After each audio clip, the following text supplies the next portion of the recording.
के उगाने पर वरुण ने कहा मेरा यज्ञ करो। हरिश्चंद्र ने कहा महाराज क्षत्रिय राजकुमार तब यज्ञ के योग्य होता है जब वो कवच धारण करने लगे। राजा हरिश्चंद्र पुत्र के प्रेम से ऐसा टालते रहे, उनका हृदय पुत्र प्रेम में जकड़ा हुआ था। जो जो समय बताते वरुण देवता उसी की बाट देखते।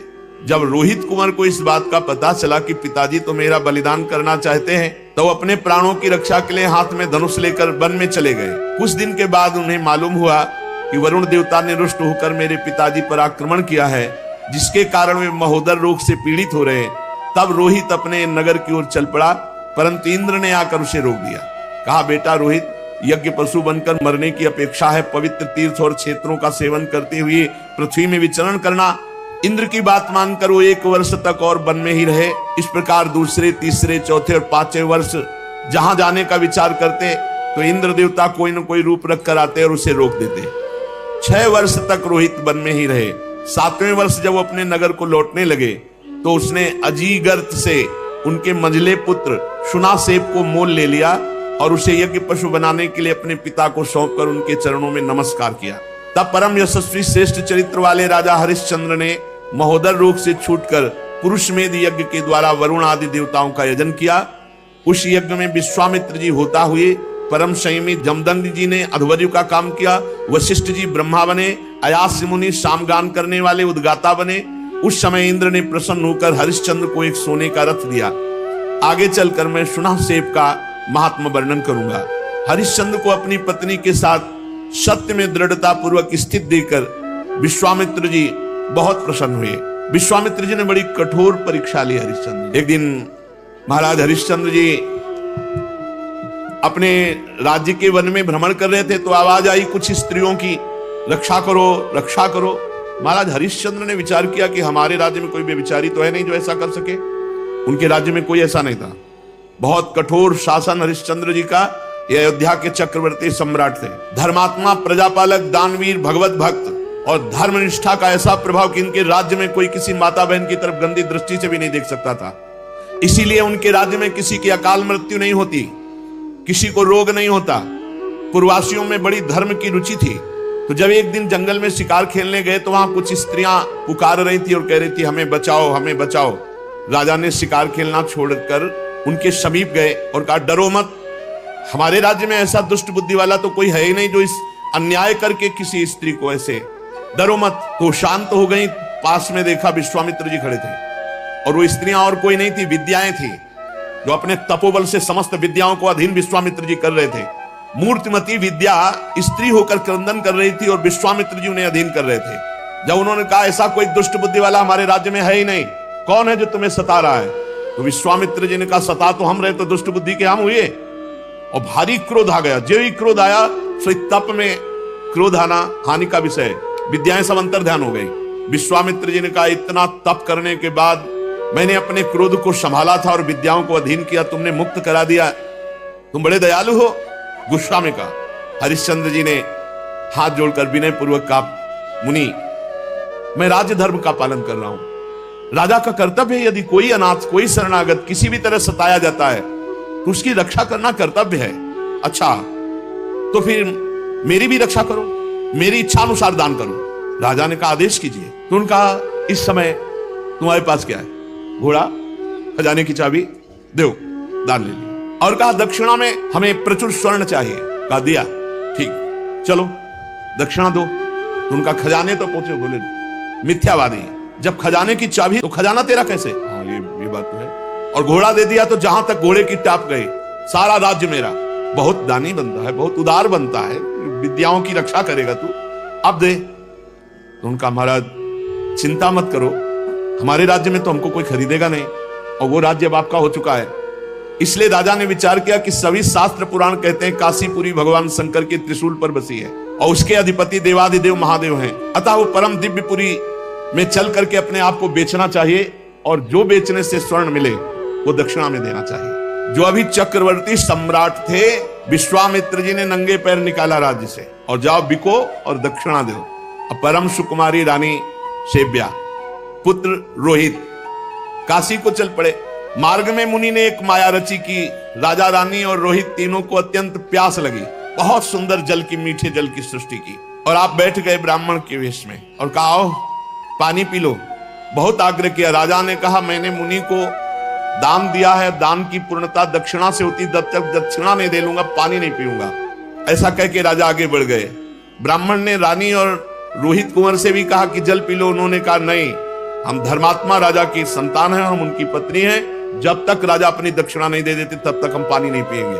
ब्राह्मण ने कहा झूठ, राजा तो जल पी गए, तुम लोग क्यों जल नहीं पियोगे? तो उन्होंने कहा कि वो परम स्वतंत्र हैं, वो पी सकते हैं, लेकिन जब तक वो मुझे आदेश नहीं करेंगे मैं नहीं। और झूठ बोला था कि वो पी गए। विश्वामित्र जी ने परीक्षा ली थी, बड़े प्रसन्न हुए और कहा जाओ जिस कार्य के लिए जा रहे हो। 1 महीने की अवधि मांगी थी, 1 दिन शेष रह गया। अब यहाँ अयोध्या से काशी पैदल चल के जाना। विश्वामित्र जी ने कहा कि अगर तुमने हमारी दक्षिणा नहीं दी और समय पूरा हो गया तो मैं तुम्हें शाप दे दूंगा। आज का अंतिम दिन है। हरिश्चंद्र ने मुनि को प्रणाम किया और कहा अभी आधा दिन शेष है, अभी आप कुछ मत बोलिएगा, प्रयास करते हैं कोई मुझे खरीद ले। आपने इतने दिन प्रतीक्षा की और कर लीजिए, आधा दिन की ही तो बात है। मुनि अंतर्धान हो गए। राजा ने अपने बेचने का निश्चय करके पुकारा। साध्वी रानी ने कहा महाराज अगर आप बिक जाएंगे तो मैं और पुत्र। तो उन्होंने कहा देखो धर्म के लिए सब कुछ बलिदान है, अगर पूरी दक्षिणा नहीं पड़ी तो आपको भी बेच दूंगा, पुत्र को भी बेच दूंगा, अपने आप को बेच दूंगा। पति की ऐसी अवस्था देख करके रानी बहुत अंदर से विकल हुई। उधर विश्वामित्र जी की कड़ी चेतावना, तो चित्त में दुख है और गदगद कंठ से पुकार कोई मुझे खरीद ले। तो एक वृद्ध ब्राह्मणी के वेश में 500 स्वर्ण मुद्राएं देकर के रानी को खरीदा। रानी ने उस ब्राह्मणी से प्रार्थना की कि यथाशक्ति मैं घर की पूरी सेवा करूंगी, कभी इंकार नहीं करूंगी। मेरी 3 बातें आपको माननी होंगी।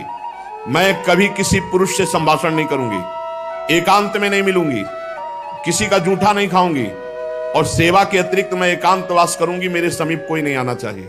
स्वीकार कर लिया। अब राजा के सामने ही रानी बिक गई। अब पुत्र को अंचल पकड़कर मां के संग जाते देख करके पहले तो बहुत हटाया, जब नहीं हटा तब कुछ स्वर्ण मुद्राएं देकर पुत्र को भी साथ में खरीद लिया। राजा अत्यंत दुख से व्यथित कि कहां राजकुमार और महारानी कैसे रहती थी, आज बिक करके सेवा में। विश्वामित्र जी याद हमके राजा ने प्राप्त धन हमने पुत्र और पत्नी बेच दिया, ये लीजिए। तो उनका शेष पूरा कौन करेगा? अब महाराज अभी मैं हूं ना, मैं अपने को आवाज लगाता हूं, कोई ना कोई मिल ही जाएगा। तो उसी समय चांडाल खरीदने के लिए उपस्थित हुआ। विश्वामित्र जी की पूरी दक्षिणा दी। जब राजा को पता चला खरीदने वाला मेरे को चांडाल है तो उन्होंने कहा विश्वामित्र जी आपकी शाप की अग्नि से जलकर मरना ठीक है, लेकिन इस चांडाल की अधीनता मैं स्वीकार नहीं कर सकता। विश्वामित्र जी समय खत्म हो रहा है, मुझे दक्षिणा चाहिए थी, वो मिल गई, अब तुमको चांडाल के अधीन होकर रहना पड़ेगा। अब तो उसकी इच्छानुसार बनकर के दास सेवा करनी होगी। विश्वामित्र जी ने कहा 1 अरब स्वर्ण मुद्रा दी है, हरिश्चंद्र तुम्हारे को खरीद लिया इस चांडाल में। बड़ी विडंबना, चक्रवर्ती सम्राट चांडाल के अधीन। उन्होंने कहा स्मशान में पहरा दो। रात्रि में स्मशान के पहरा में काम में लगा दिया। अब और दिन रात लाठी लिए हुए मरघट में सौदाह करने वालों से कर वसूल करते। जहां सैकड़ों दासियां सेवा में रहती थी वहां महारानी दासी बनकर के ब्राह्मणी के यहाँ सेवा में झाड़ू लगाना, घर लीपना, जल भरना, ये सब। और राजकुमार रोहित को भी सेवा दी गई थी। विश्वामित्र जी को इतने पे भी संतोष नहीं हुआ। चांडाल की आज्ञा से नादों में जल भरते थे और विश्वामित्र जी उन नादों को फोड़ देते। जब जल बह जाता तो चांडाल आकर वो तिरस्कार करता हरिश्चंद्र का, हाथ जोड़े सर झुकाए खड़े रहते हरिश्चंद्र। एक दिन पुष्प चयन करने के लिए संध्या के समय राजकुमार रोहित गया तो वहां सर्प ने डस लिया। तत्काल प्राणांत हो गया बालक का। अब महारानी जिस पुत्र का मुख देखकर जीवित थी वो पुत्र विधाता ने छीन लिया। दुख पे अपार दुख। रात्रि का घोर अंधकार, आकाश में मेघ आच्छन्न है। अकेली पुत्र के शव को लोग लेकर रोती हुई जा रहे हैं, वहां कोई साथ नहीं, कोई ब्राह्मणी साथ नहीं। श्मशान में पहुंची। हरिश्चंद्र जी ने देखा, अरे ये हालत हमारी पत्नी की धर्म के लिए, लेकिन मैं जब बिक चुका हूं तो अपने धर्म से नहीं हटूंगा। रानी विवश में ही रात में सौ लेकर श्मशान जब गई तो वहां बहुत जोर के रोती हुई हरिश्चंद्र से कहा कि तुम्हारा पुत्र पधार गया है, सर्प ने काट लिया है। हरिश्चंद्र बोले श्मशान के स्वामी का पहले कर दो, फिर आपके लिए बिक गई हूं, आपके लिए बिकी हूं पुत्र के सही। तो पुत्र पधार गया है, हमसे कह रहे हो कर दो, कहां से दूं, क्या है हमारे पास? अयोध्या नरेश चक्रवर्ती सम्राट महाराज हरिश्चंद्र वज्रपात मानो हो गया हो, लेकिन हिले नहीं अपने उन्होंने कहा कि तुम कल्पना भी नहीं कर सकती हो कि हरिश्चंद्र का हृदय इस समय कैसा है। देवी, आज्ञा का पालन अपने स्वामी को कर दिए बिना यहां हम सौदाह या प्रवाह नहीं होने देंगे। तुम अपने धर्म का पालन करो और मैं अपने धर्म का पालन करूं। देखो, तुम तनिक भी डिगना नहीं। भारी से भारी संकट आने पर भी तुम अपने धर्म में स्थित रहना, धर्म तुम्हारी रक्षा कर लेगा। सौ ढकने के लिए कोई वस्त्र तो था नहीं, तो अपने जो शरीर में वस्त्र था उसके पहला ही टुकड़ा करके लपेट के लाई थी। पतिव्रता ने दूसरा उसी कपड़े का जैसा हिस्सा फाड़ा और कहा कि ये कर के रूप में ले लो। जे ही उन्होंने लिया तो विश्वामित्र जी प्रकट हुए और कहा, आपने वो करके दिखाया। कोई मैं एक महात्मा के वचनों का पालन करने के लिए या धर्म के पालन के लिए इस तरह अपने जीवन को, राज्य को, परिवार को, उसी समय जो चांडाल ने खरीदा था वो प्रकट हुए और कहा, जानते हो मैं मूर्तिमान धर्म हूं, तुम्हें दास कौन बना सकता है। जो धर्मात्मा पुरुष है उसको किसी की त्रिभुवन में ताकत नहीं कि उसे दास बना सके। साक्षात धर्म ने ही चांडाल रूप होकर के खरीदा था।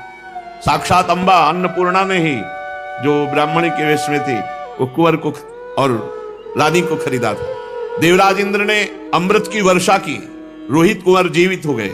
विश्वामित्र जी ने कहा, अपनी चाबी पकड़ो और ये लगाम घोड़े, जाओ तुम्हारी जय हो, तुम माया पर विजय प्राप्त कर चुके हो। देवराज ने कहा कि अब तुम्हें मृत्युलोक का राज्य करने की जरूरत नहीं है, सशरीर स्वर्ग की यात्रा करो। हरिश्चंद्र ने कहा, नहीं, मर्यादा है, धर्म कहता है तो पहले यहां हम तप के द्वारा शरीर छोड़ेंगे, फिर जो भगवान गति देंगे। अयोध्या में पुनः महाराज हरिश्चंद्र जी आए। प्रजा जय जयकार करती हुई बहुत सुख में निमग्न हुई। सत्यात् परो धर्मः, सत्य से बढ़कर कोई परम धर्म नहीं। और जो धर्म का पालन करने के लिए कष्ट सहता है उसकी सदैव विजय होती है। ऐसे महाराज त्रिशंकु के पुत्र हरिश्चंद्र। राधा वल्लभ श्री हरिवंश अगर आप अंत तक देख रहे हैं तो धन्यवाद। जितने भी लोग देख रहे हैं लाइक शेयर सब्सक्राइब जरूर कीजिए। अगर आपको ये दिव्य तथा देवी भागवतिक लीला में संतों के और भक्तों के चरित्र पसंद आते हैं तो लाइक शेयर सब्सक्राइब करके कमेंट में राधे राधे जरूर लिखिए। सभी लोगों को राधे राधे। जिनका यश सत्य के लिए विस्तार को प्राप्त होगा। शेष चर्चा के श्री राधा वल्लभ लाल की।